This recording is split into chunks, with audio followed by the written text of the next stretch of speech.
Okay, hello everyone. It's a pleasure to have you all here. Thank you so much for joining us today. Today we are doing space with Kalp and it's going to be very wonderful Q&A session. So please make sure to like and read this space and invite your friends over here. And I think our guest is here.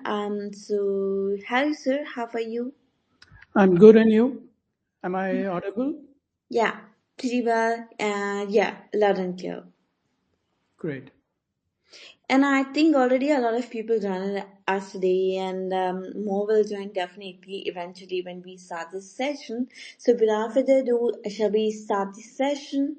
Are you ready? I'm good. Whenever you think we have the required attendance, let's start. Perfect. Yeah, so let's start the session. Okay, so guys, welcome to today's AM session, and I'm Lovely, your host for this exciting discussion about CAP, and it's fantastic to see such an enthusiastic turnout from our community. And please invite your more friends over here. And as we dive in today, we are thrilled to have the Tapan single here, who will sharing his insight about the innovative Kalp ecosystem, its dual economic token structure and groundbreaking features. So, of course, let's roll in. And yeah, without further ado, let's welcome our guest here. So, hello, Mr. Kaplan. It's a pleasure to have you here. Thank you so much for being here, actually. And could you start by introducing yourself and your background to our audience, and then we discuss further? Thank you. Thank you so much for having me, and thank you for giving me this opportunity and inviting me to this AMA. Yes, so my name is Tapan Sangal. I'm a lawyer and a regulatory professional with a deep passion for tech.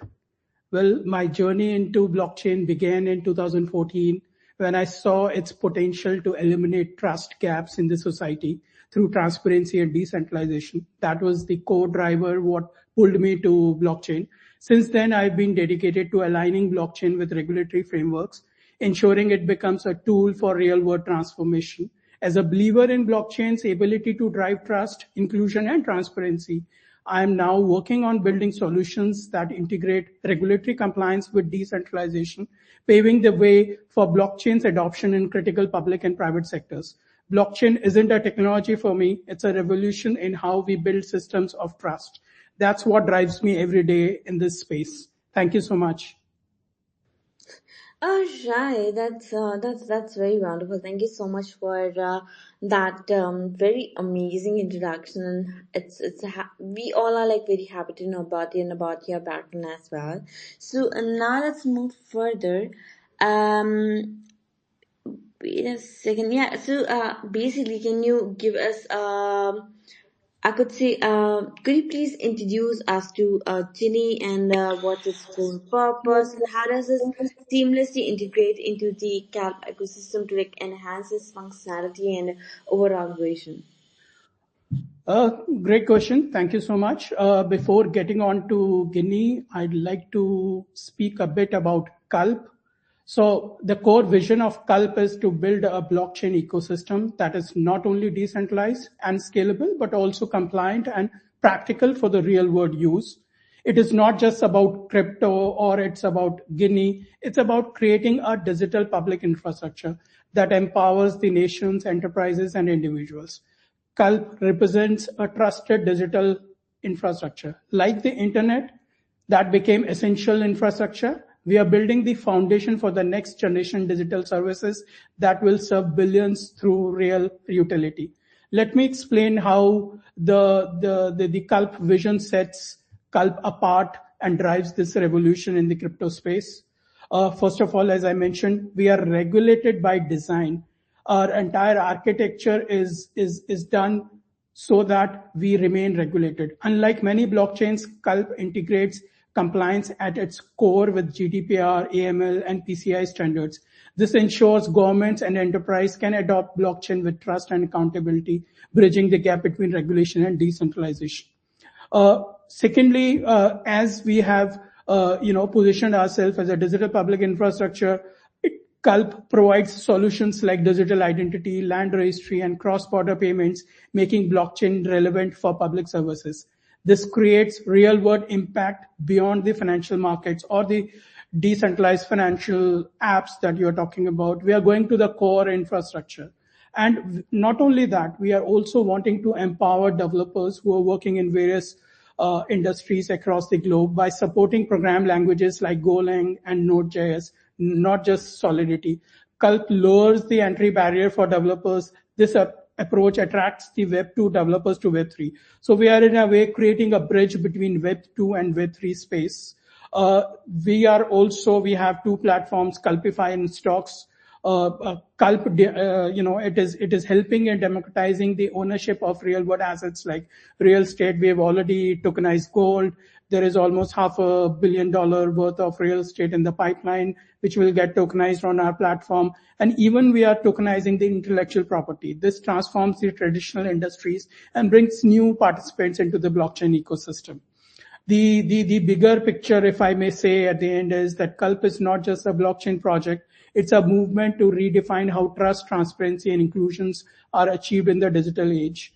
By focusing on real-world use cases, regulatory alignment, and community-driven governance, Kalp positions itself as a backbone for the next wave of blockchain. And now coming to Guinea, you asked me about Guinea. Guinea is the essential utility token that empowers the entire Kalp ecosystem. It is basically the network's operational fuel.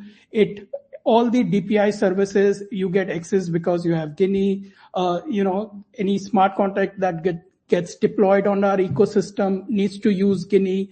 The cross-chain transactions that we are so proud of also would require Guinea. So essentially, it's a fuel that empowers the entire network, and the core functions remain. It powers all the infrastructure operations, Kalp infrastructure operations. I'm talking about Guinea, and it enables the service utilizations required for feature access. If you need to access any of our features, you need Guinea out there. Essentially, it's a utility. Like we are working on some media companies for authenticate transactions. They need Guinea for authenticating their transactions.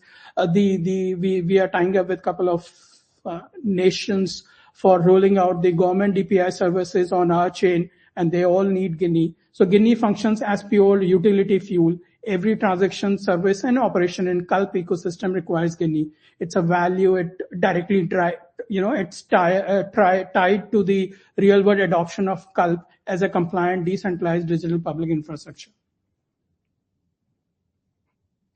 That's wonderful. Thank you so much, Mr. Tapan, for that insightful explanation. And it's great to see like how Giri plays such a pivotal role in the Gap ecosystem, not just as a token, but like also a key driver for adoption and growth. And the way like it integrates into the broader framework really highlights the thought and the strategy behind its development. So thank you so much for sharing that, and I'm sure that our community find this. Clarity helpful. Okay, so guys, let's dive deeper into another interesting aspect. So moving ahead now, let's just focus on Kalp dual token structure. So can you please help us understand Kalp unique dual token structure, and like how do uh, Genie and CapG function within the ecosystem, and like what basic purposes do they serve in driving the project vision forward? Thank you for a question. It's a very important question because for the purpose of achieving true decentralization, what we have done is that Kalp operates in a unique dual token model. Guinea is a pure utility token. It powers, as I explained, the entire network operations. It is required for access to the services. It enables the smart contract deployment. It facilitates the cross-chain transactions, drives the platform development. The entire utility sits on Guinea. However, for the purpose of governance, we have another token which is called Kalp, which is Kalp governance token, which enables the community governance. It's a beautiful model where what we are doing is that we are empowering the community to govern the entire ecosystem. It empowers, so there are voting powers mechanisms. You require to have active participation in the governance as a community, because if, say, for example, you have not used the Kalp G for the purpose of governance for a particular period, the power to vote diminishes.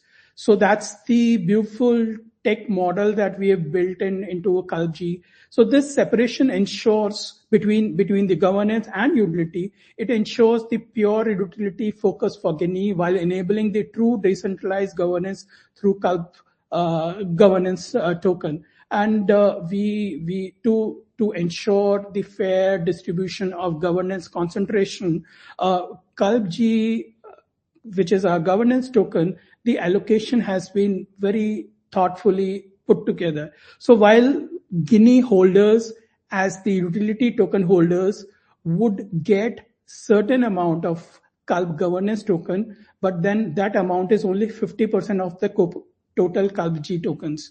And rest 30% is to the contributors, 20% is to the expertise pool. So whether you are so whatever way you are contributing to this entire ecosystem. So it's a pure community driven governance that we have built in by using these dual token system, where the governance is not only by the holders of Guinea tokens, but is also governance is also given to the contributors. So, and those contributors can be tech contributors, the legal regulatory contributors. There is a complete systems in place, and I'll encourage soon.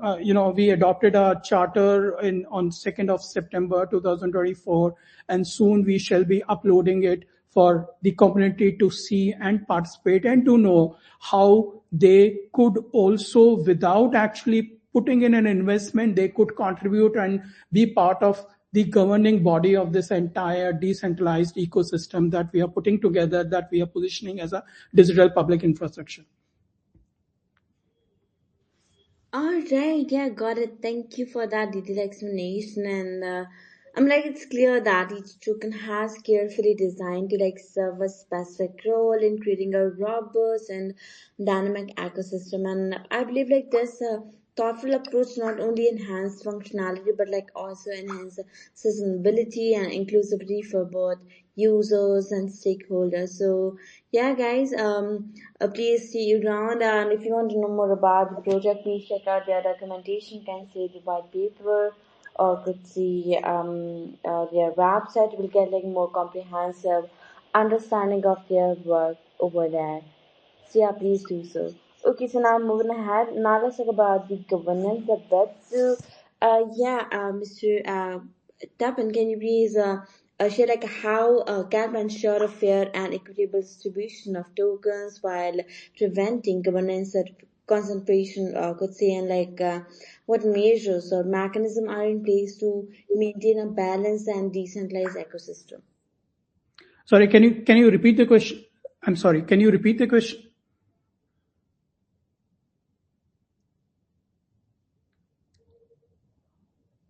Can I request you to repeat the question, please? Yeah, I for sure. missed on the last part. Yes, please. Yeah, for sure. So I was asking like how does Kalp ensure fair distribution and prevent governance concentration?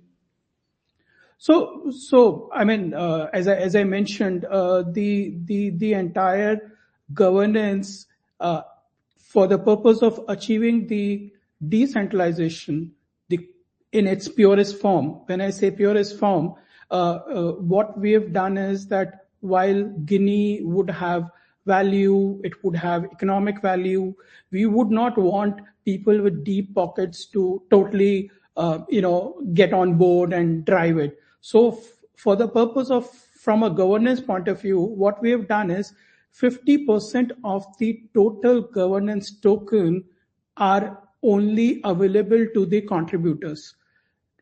And when I mention contributors, there are contributors in terms of people who are promoting it, marketing it, people who there would be a learning curve. people who are contributing towards educating people about this entire network. Then the coders, the developers, the community who participate and who would. So what we wanting to achieve with this is a sense of belongingness, because this entire network, while have been created by capital from web to space, but now what we want is we want to hand it over to the entire community. And from that point of view, we have structured this governance model like that. And only 50% of these governance tokens goes for towards staking. So staking of Guinea. So people who are staking Guinea, and there again we have a detailed module that we have set up in terms of how what is the kind of staking that you would need to earn those governance tokens to participate in the governance of this entire ecosystem. And the maximum per holder, you cannot have more than 5% of the governance token. So we are also trying to decentralize the power at one place. We are bringing in the elements of takeover codes, so that the system remains decentralized and with the community, and at no point of time, however deep pockets you have, you will be able to take over this entire system. The system would remain in the ownership of the community and people at large, and truly decentralized from that point of view.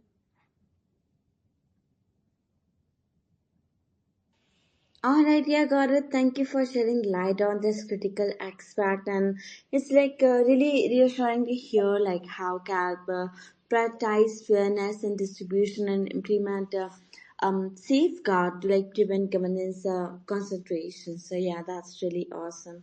Okay, so now moving ahead. Now let's talk about Ginny. I'm like basically like what set Ginny apart from other token in the blockchain space, and could you highlight the unique feature or attribute that make it stand out and contribute to its value within the ecosystem? So, I would say, unlike the speculative tokens, Guinea demand grows with adoption of Kalp solution in citizen services, in tokenized assets, and cross-border transactions. It's designed for a long-term utility and sustainability. Guinea is not a token that you would want to speculate. Guinea is a token that you would want to keep in your purse, because as we move further and as you would see more and more adoption of this in the real world. Guinea powers millions of transactions daily, from tokenized assets to digital advertising impressions. Its utilities grows as Kalp integrates into industries like finance, healthcare, and public services. And from that point of view, Kalp, if I may say so, Kalp has raised 17 million in private capital, $17 million in private capital, already deployed to create this fully operational ecosystem. Now, Guinea's value is tied to the real utility and utilization and adoption of this ecosystem, which is already built, which is already functional. And Kalp's focus on compliance and transparency ensures a long-term trust. What makes Kalp unique, and from that point of view, the utility token unique is that it's not just another blockchain we are building. It's essentially a digital public infrastructure that is already operational and serving the real needs. And it is regulated, like I mentioned, it is regulated by design. It's multi-language supportive. It's GDPR compliant. It's chain level security. And there exists real adoption. There are already 2,000 plus active developers on board. 3 national level implementation as a DPI is already in the process. $500 million worth of assets identified for tokenization. 5 million plus daily transactions are already started on our chain. There is almost 15 industry solutions which are live, and Guinea powers this entire ecosystem as a pure utility token, fueling every transaction, service, and operation. So I would say this isn't about speculation. It's about empowering the essential digital infrastructure, and that's where Guinea stands out among the rest of the tokens.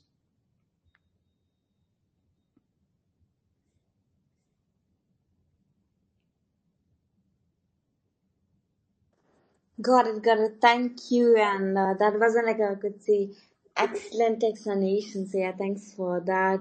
We got to know that like how Genie stand out with its like unique feature and its integral role within the Galp ecosystem. And yeah, people just need to stay tuned and support them also to know more about their update and future plans by joining all the social channels of the project. And don't worry, you can find all the social channels of it on Crypto Attacks Telegram group. We already pinned the all social channels over there. Okay, so now let's talk about the real world application of Calc. Could you basically like share some of the real world application currently being developed on Calc platform, and how are these projects leveraging Calc technology to address practical challenges and create tangible value? Okay. So, I mean, from a real world applications, so Kalp ecosystem is already powering transformative solutions. From a government service point of view, we are already working with, and soon you would hear them, out there in the news. We are working on digital identity systems at a national level with a couple of countries. We are working on land registry modernization at again country level with we have set up e-court system, we have set up tax portals, we have set up the entire digital payment infrastructure on Kalp. And again, on the enterprise side, so this was on the government side. On the enterprise side, we are living in a digital world where there is this whole, thing about the media impressions, the digital impressions based on which the digital media drives its value and gets CPM, which is cost per impression. So we are already working with a couple of huge media houses for media impression authentication on the Kalp ecosystem. As I mentioned, property tokenization platform, digital gold infrastructure is already in place. One of the gold refinery, we've already done the MOUs, the POCs are happening, and soon you would have the digitized gold on the Kalp ecosystem. The cross-border payment system. So what we have done is we have created a transition corridor between three nations. And what happens in those transaction corridors is that the balance of payment between these three countries, instead of using a Visa or a MasterCard, that balance of payment is automatically adjusted using our ecosystem, our CBDC, our central bank digital currency. There is a supply chain tracking system which is already in place. And on the community side, I would say there are 2,000 plus developers, as I mentioned, and in 2025, our target is to have 10,000 developers come on board, which have started building ecosystems and the apps on the chain. There are 5,000 plus student programs already rolled out. Just before this, we have tied up with 125 schools where we are starting these education programs on Kalp and providing them the industry level infrastructure for the purpose of learning and deployment, because these are the school students which tomorrow would become developers. They would become entrepreneurs using the Kalp ecosystem. There are 100 plus projects under development. There are weekly hackathons happening. There are active developer grants which are already in place. That's the real world application which is already happening around Kalp. And just to give you also a perspective around Kalp's compliant ecosystem, as I mentioned, we are regulated by design. So we have protocol level securities in place. So we have at the chain level built-in KYC and AML systems, GDPR compliant subnets. Subnet is a huge thing that we have cracked. No other chain is offering a subnet where a subnet is part of the overall chain, but is able to mitigate the local requirements, whether it is the regulatory requirement or the data protection requirements at a local level. So there is another important aspect is a chain-wide blacklisting. So if a bad actor today currently enters any ecosystem, he is blocked only at an app level. But in our case, that bad actor will be banned from the entire ecosystem. So any other app which is running on our ecosystem will also get a flag that this is a bad actor and has is been blacklisted at a chain level. There are automated compliances in place. There's legal framework integration happening at various jurisdictions. We are living in a world where regulatory activism is at its peak. All the countries' jurisdictions are coming alive and coming out with their own regulation. So we had to make sure that the local legal frameworks are integrated within the system. As I mentioned, there is a balanced governance system in place. Kalp Foundation is a not-for-profit foundation structure. Kalp token holders voting, is as I mentioned, if you are not voting, not participating, your voting power gets diminished every time you don't vote, and every time you vote that power increases. Hence there is a recognition of participating in the governance model. There is a qualified board which is already onboarded as an oversight. There is community driven proposals which will soon be rolled out. There is a transparent decision making system already in place. We are aligning with global standards. We are already in compliance with VARA regulations, with MiCA regulations, with US ACC regulations. Cross-border protocols are being audited as we speak, and soon, once the audits are in place, they would be shared with people at large. And the multi-level jurisdictional support is also put in place. From an infrastructure point of view, 3 African nations are in the final DPI stage. Strategic MOUs are in place in the South Asia, Singapore, Thailand, Dubai. Negotiations are on. So this is all that we've been doing, and soon you will hear some good things. And sooner you adopt it as the owners of this entire ecosystem. Yes, you're hearing me right.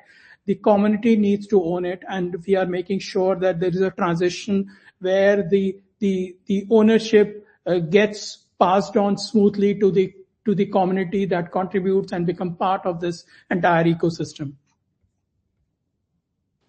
Awesome. Thank you for sharing those examples. And actually, it's exciting to see like how Kalp's technology is already being put to work in such an impactful way, and the real world application you have highlighted truly demonstrate the platform potential to address practical challenges and create real value across industries. So yeah, that's really impressive. Okay, so guys, let's keep the momentum going and dive into another fascinating aspect of Calp's ecosystem. So yeah, now let's talk about on the basis of like developer perspective, could say. So how is like basically Calp simplify a blockchain development and make it like more accessible to mainstream developer, and could you elaborate on the tools, resources, or strategy that lower the entry barriers for developers new to this space? It's an excellent question, because no network, no such a huge digital network would work unless until I bring in the people who are already in this space. So how we have done at Kalp is we have broken down the traditional blockchain barriers. So one is from a developer's point of view, we support multi-language system. So whether you are a Golang developer, you are a Node.js developer, soon, so you would be able to create and deploy your own smart contracts. You don't need to only know Solidity. And, we believe that 88% more developers can now build blockchain without learning the new languages, because, we cannot be not thinking about the existing developers in the Web2 space and the existing coders who are already working across the globe, across the industries, just because they don't know Solidity or Rust. They should be outside this new revolution which is happening, which is the transparency and immutability that blockchain is bringing, which is a driving force for big guys to big industries or nations to adopt this blockchain at a mass level. So for that purpose, to break that down is where we are introducing multi-language support in terms of development. Also, through Kalp Studio, what we have done is we have also created a platform where low code, no code. So even if you don't know the coding, as a developer, if you have an idea, you can just come to the platform. It's all modular architecture. You pick up your modules.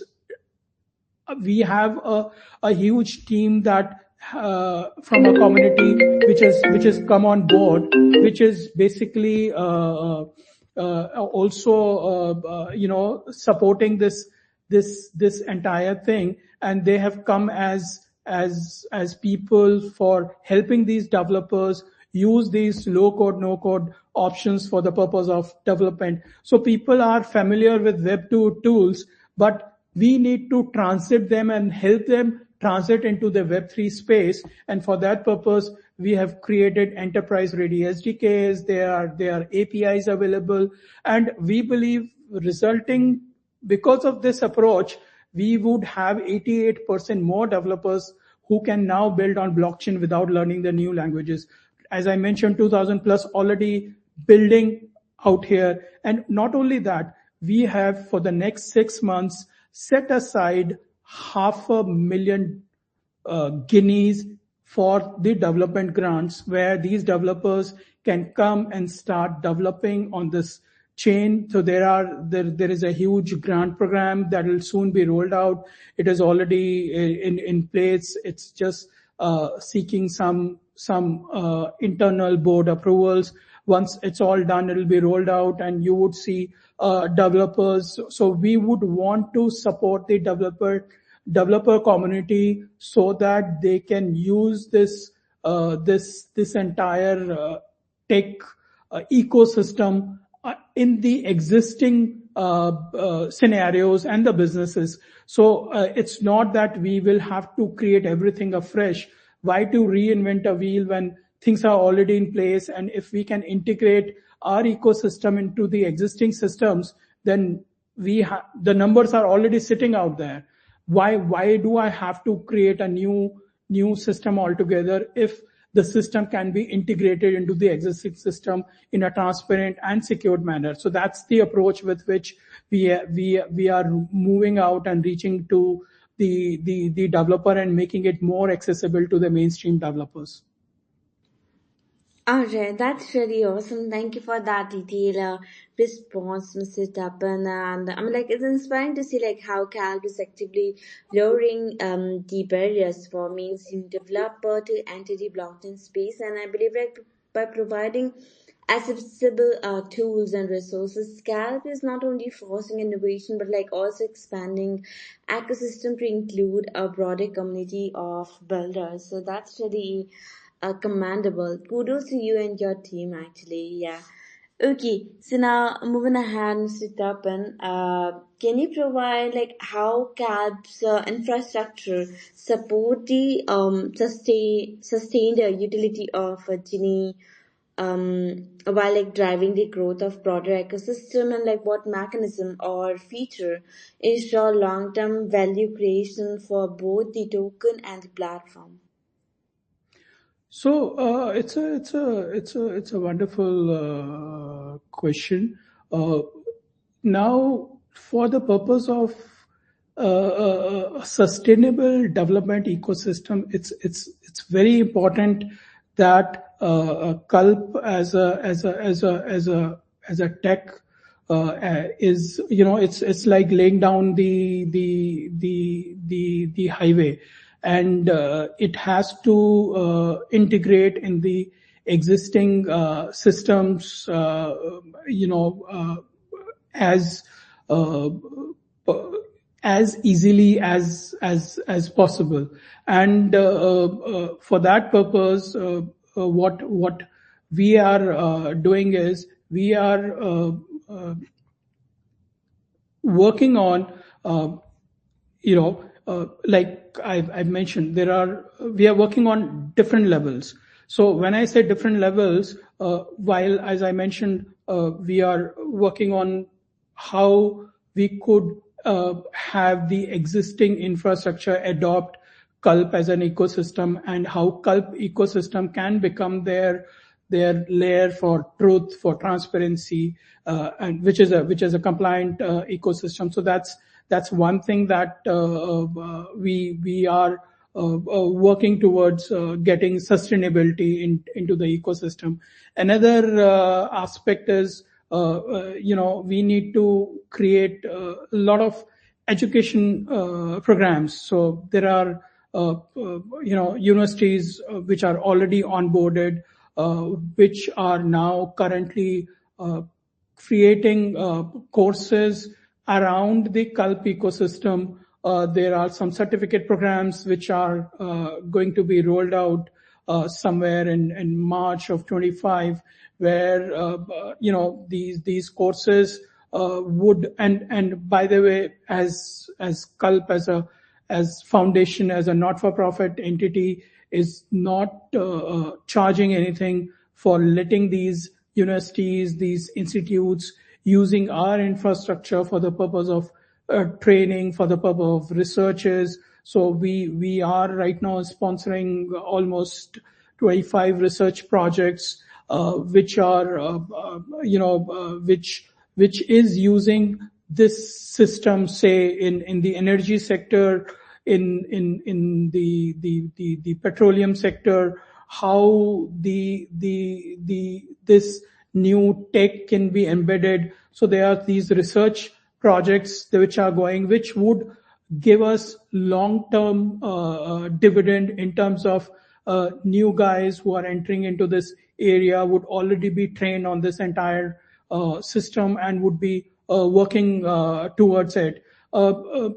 Another aspect is that we are wanting to democratize the smart contract development. What I mean democratize is that smart contract should not be only certain protocols. Smart contract is nothing but a transaction coded on the network, and a common, for the purpose of mass adoption, a common person should be able to. So there would be these ready protocols in modular architecture, which people can just deploy and do a transaction. Another aspect that we are working on, we are working on a few technical innovations. As I mentioned, regulated subnets, chain level security. We are also working on the zero knowledge accessibility. So there are certain R&D centers that are being funded by Kalp Foundation. With these R&D centers are working towards the next generation of transforming the digital infrastructure and where it will go. So these are the things that we are working, and mind you, Guinea is the fuel for doing all of this. So the demand on Guinea would come from a sustained model, where this sustained model would, over a period of time, provide a sustained demand on Guinea. And that's how this entire ecosystem is being envisioned and is being approached with. Got it. Thank you for such a comprehensive answer, and I'm sure that our audience is impressed to like see how CAP's infrastructure is thoughtfully designed to not only sustain the utility of Guinea, but like also fuel the growth of the entire ecosystem. So yeah, that's awesome. And now I have a last question for you before we jump onto the live segments. I would like to remind all our listeners that guys be ready and prepare some insightful questions, some good questions, and yeah, we will bring you up as a speakers. Yeah, stay around, please. Okay, so my last question is basically for you is about the strategy that Galp employed to onboard both developers and non-crypto user. Like, how does the platform cater to the diverse need of these group and ensure a smoother transition into the blockchain ecosystem? It's an excellent question. I believe I have partly answered it, but having said so, let me just put it out here in a concise form. See, Kalp is breaking the traditional Web3 barriers, and I'm using this word with some conviction and with some responsibility, because we are following a multifaceted onboarding approach. As I mentioned, we are already working on multi-language support. We are working on low code options. We are working on enterprise ready SDKs. We are working with universities. We are currently running 10 blockchain courses in these universities. There are almost 5,000 plus students which are already enrolled. There are weekly hackathons happening. And from a non-crypto user integration purpose, we needed and we realized that we need to seamlessly integrate with the Web2 interfaces, and that's what we have already worked on. Our mobile app wallets are already in existence. The web extensions are already in existence. There have to be simple sign-in flows. Zero knowledge login is coming in 25, which would further help the existing people to come on board. Our vision for the purpose of onboarding the developers and non-crypto users lies in the facet that we are working very very closely for the government service digitization through our ecosystem. There is this entire United Nations has come out with a list of 45 nations which they want to concentrate and bring them on board towards the digitization. But what we say is that when you are talking about digitization, why digitization in a Web2 space, and why can't I bring them? Why they have to transform from Web2 and then to Web3? Why can't I bring them directly to Web3? So we are concentrating and focusing on those 45 nations. We are closely working with them. We are doing their entire citizen services, whether it is their birth certificates, their death certificates, their entire education certificates, their own identities, which is currently not in existence. We are directly bringing them to the Web3 space instead of letting them first move to Web2 space and then to Web3 space. And in that process, we are saving a lot of money for these nations. As I mentioned, the enterprise solutions for the enterprises to adopt this, they all are very conscious of their own data. How do I make sure? And that's where our subnet architecture help them. So they are the owners of the data that is getting on the chain, and they are the people who would decide which data to go to the overall chain. So these are all subnet which are deployed at an institutional level, at the national level, the cross-border transactions, the asset tokenization. So and then we are working on this entire infrastructure innovation that we have brought in, which is like GDPR compliant at the subnet level. These were some of the barriers for the mass adoption of blockchain, and we have tried to solve and address all these issues. There are these national level DPI implementations that we are participating in. There are institutional partnerships that we are getting into, and it is through these mechanisms that we are helping onboarding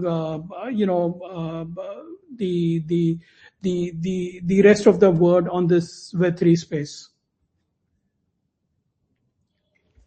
Mm-hmm. All right, yeah, got it. Thank you so much, Mr. Kapan, uh, for breaking that down so clearly. And it's exciting to see like how Calp is actively bridging the gap between. What a second. Yes, so sorry.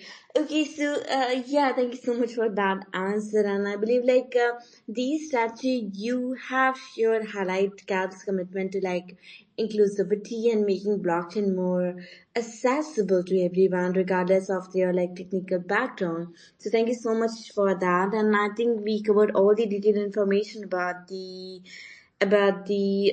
project so far. So it's time to start our live segment. So are you ready, Mr. Kirpan? Shall we start this session? Absolutely. Wonderful. So, Mr. Kapil, for that, you have to call out some of our speaker, or of course, they call out some of our listener who will make some reaction, and we will bring them up as a speaker. Okay. So, yeah, guys, please put like a hands up. I'm like press on the hands up emoji, and our guest will bring you up. So yeah, Mr. Kapan, please call out some Uh, name and we will bring that up as a. I don't know. I may have to do Inky Ponky because there are so many hands I see. So why don't you choose for me and pick up anybody, and then let's start Uh, rolling with that. yeah, I got you, but I think it's a rule, so we have to. You have to choose one now. Okay. So let me just start with somebody I see as Professor. Professor. Okay, let me see. Professor Morty, I see. Okay, okay.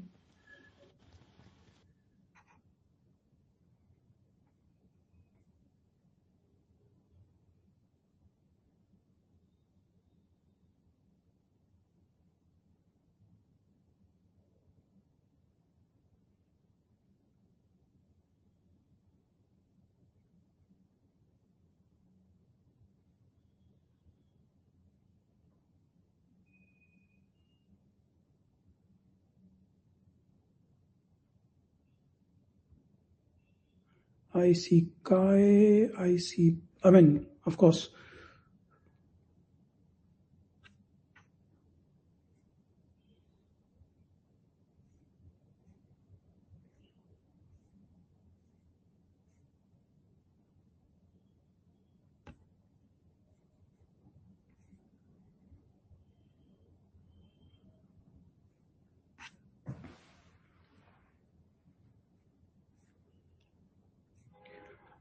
There were a few questions which I did try to reply, but then the questions kept on pouring, so I couldn't reply each one of them. I would, over a period of time, I would try to reply some of these questions as well. Mm-hmm. Alright, yeah, got it. Actually, I don't have the co-host, right? So Yeah. I'm not able to unmute, so I'm just asking the owner to unmute. Yeah.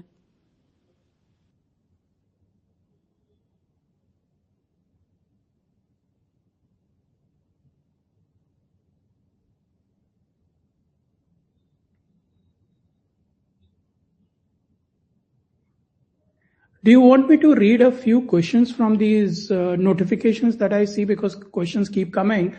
And then how much time do we have? I could take a few questions from there. I could just read the questions and answer them for you. Yeah, for sure, you can do that. Yeah. Okay, so the first question, okay. So it says almost every investor holds the Guinea token for a short term without understanding the long term value. So how can you ensure for us that holding this token is more beneficial for a long term, and what is your plan to increase the demand and scarcity of the token? Oh, it's a so can I answer it? Okay. So this is a very insightful question. Let me just break it down for you. So as I mentioned, Guinea is not just another token. It's an operational backbone of the entire Kalp ecosystem. Its value isn't tied to speculative trading, but to the real world utility and adoption of Kalp infrastructure, which is designed to grow sustainably over a period of time. And here is why I would say holding Guinea long term makes sense. First of all, it's utility driven demand. So Guinea powers every transaction within the Kalp ecosystem, from tokenized real estate on Kalpify to secure API integration for financial transparency. Every use case generates demand for Guinea. As the ecosystem scales globally, the token demand grows proportionately. Our mass adoption strategy, as I mentioned, and you would in next few months be reading about it and be participating into it, is that Kalp is built for enterprises and governments and individuals. So by solving the real world problems in citizen services that we're working on, in tokenized assets, in immutable financial transactions, or whether it is so the entire ecosystem, it ensures the constant and growing usage. So thereby creating a sustained demand for Guinea. And then there is an inherent scarcity inside this, because the total supply of Guinea is fixed at 2 billion. Our tokenomics will soon be out and you would be reading about it, how this entire tokenomics is purposed towards long-term sustainability. There are these taking mechanism is also, there, where we lock up tokens for further reducing the supply and demand side. So all those, monetary policies are in place. And then, of course, there is a regulatory and compliance assurance around it. So Guinea operates in a regulated by design ecosystem, making it a trusted asset. And, our enterprise level integrations, from tokenizing the gold to cross-border payments, new use cases, it'll all increase the demand on Guinea. Are expanding the developer ecosystem, as I mentioned. So in summary, I would say Guinea's value lies in utility and adoption and long-term sustainability. Holding Guinea isn't an investment, because we don't say it's an investment. It's participating in the future of this entire decentralized infrastructure, which will only grow with time. How many more questions can I take? How much time do we have? I think already 8 or 9 minutes. Thank you for that question, Mr. That answer, Mr. Tapan. And I think we already unmute few speaker here, so let's ask a question. Okay, so Sure. yeah. So hey Ramsey, go ahead and ask a question, please. Yeah.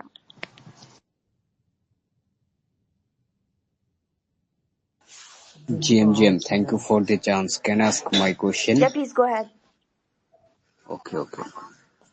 My question is business model and revenue generation. How do is Kalp generate revenue? What is the platform monetization strategy? How do is Kalp plan to achieve profitability? What is the target market for Kalp? How do is Kalp plan to expand its user base? Wow. So it's a one question embedded with a multiple question. So let me just answer them one by one for you and decipher it. So if I unbundle all your questions, let me just tell you, first of all, Kalp is part of Kalp Foundation, which is not for profit, and that's the beauty. The rest of the developers who would be building various apps around it would be making money, at the delivery level. So whether blockchain is offered as a service or anything, the value comes from demand on Guinea, and that demand would come on the deployment of. So it's kind of a flywheel which would start by first us giving these grants to various developers, to various institutes who are deploying various smart contracts, various apps, who would increase the number of transactions and the number of users on it. And then slowly that's how the flywheel would go on. We are already funded. We are a developed ecosystem. We are not an ecosystem where we are trying to raise any money. We are already funded. We raised $17 million with which this entire ecosystem was developed. Now Guinea is out for the purpose of adoption by the community, for the purpose of encouraging new developers to come and develop on it, for the purpose of enterprises and government institutes and governments to adopt it. The money into the system would come with slowly, because the supply of Guinea is limited. It is also controlled through our tokenomics. All the monetary policies are in place, and because of which the demand would increase, and once the demand would increase, the money would follow.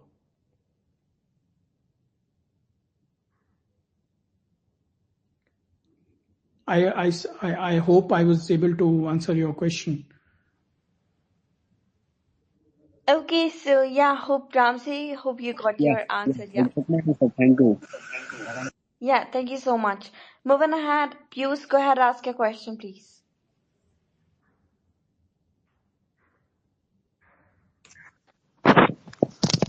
Hello, I am audible? Yes. Yes, please. Okay. Thank you. So my question is, what are the benefits of holding your Guinea token as long-term investment? This is my question. So I tell you what, I have to say it. I'm a regulatory guy. I'm a legal guy. I have to say it. It's not a security. It's not so it's not a investment for the purpose of money making. Money is incidental to its demand. You need to see for yourself and evaluate how Kalp as an ecosystem is being adopted at a mass level, how adoption of that ecosystem, how integration of that across industry. So whether it is media industry, I mean, you would soon see first time in the history of Web3 space, the mainstream media is getting tokenized. When I say mainstream media, there is an entire series of episodes which are getting tokenized on this, and so they would have their own separate economics. However, all of that in the entire ecosystem will be driven by Guinea. Guinea is the fuel for this entire ecosystem. You would have noticed I constantly use the word ecosystem. So blockchain is a part of it. How this blockchain in this entire thing, whether it is being adopted by so when I say, we are rolling it out at a national level where the citizens' identity and their land and their birth certificates and everything is getting on this. Tomorrow, when they use any of these identities, Guinea will be used as a fuel, as a gas fee for any transaction that they do. However small it is, that would be a demand that will come on it. Consider it like this, that we are right now laying down a highway, a huge highway, where you pay toll, and that toll depends on the traffic that highway would attract. And for getting that highway, that traffic, we are creating these multiple channels, these multiple windows, these multiple use cases. All of them would bring in that traffic that would give that toll. That toll is the Guinea demand, and that's how you have to look at it. It's not for the purpose of speculation or short-term investment. It is for the purpose of being a partner, being a community, being a driver. As I say, we are currently going through a transition phase where this entire ecosystem will be owned and driven and governed by the community itself. No individual company or industry or government would have a control over it. And that's how this system is being envisaged and is being approached with.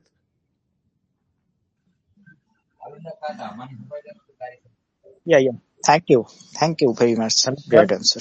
Hello, sir. Can you hear me? Yes, we hear you. Go ahead. Okay, sir. So my question is, what is the token means your project?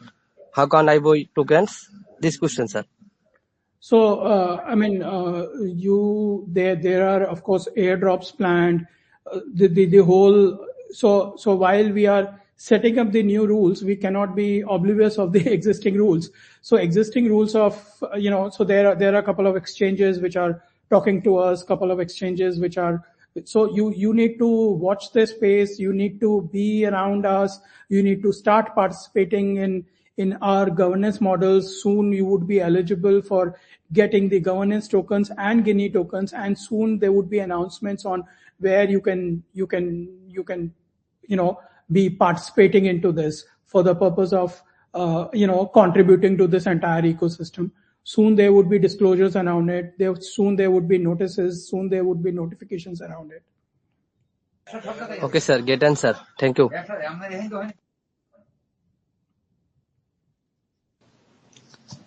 Could I go on? It's Professor Moti. Yes, Professor. Yeah, so I just want to know how many chains does your platform support? So currently, we are supporting Ethereum, Polygon, Solana. There are a couple of more. I think Polkadot also. So all these chains. So we are a cross border chain where our protocols are already in place. Some of the chains, some POCs have done. We are still working on getting them on the mainnet, but soon you would see there would be seamless shifting of digital assets between our chain and rest of the chains.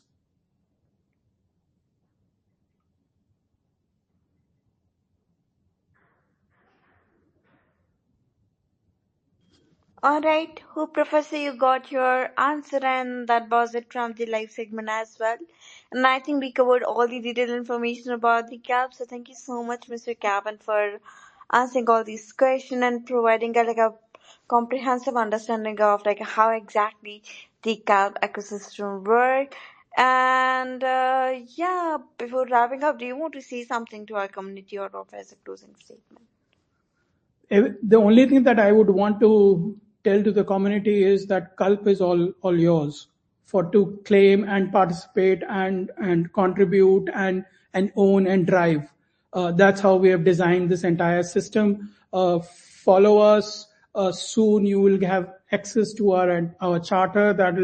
That'll whatever I've said. That charter is a beautiful piece of document. Lawyers globally have already verified it. That charter would drive everything. That charter would have everything on Guinea, on the governance tokens, and how this entire ecosystem would go, and how long-term sustainable infrastructure which is ready for the adoption by the governments, by the industries, by the individual, and by the institutes would happen seamlessly. So I would encourage everybody to keep following us, keep a track on us, and put your claim to own us. So because we are here to be owned by the community. So that's what I would want to end this conversation with. Mm-hmm. Thank you so much, everybody. Thank you so much, Mr. Kapan, for your valuable time and those wonderful insight. And people, if you have more questions, feel free to drop this question on their social channels. Their community member will definitely going to reply you. So yeah, don't worry about it. And yeah, enjoy your day. That was it from today. And bye bye. Have a great day, everyone. And Happy New Year to all of you. May 25 bring in a whole lot of prosperity to each one of us. 100%. Wish you the same. Happy New Year, everyone. Bye bye. Bye. Thank you.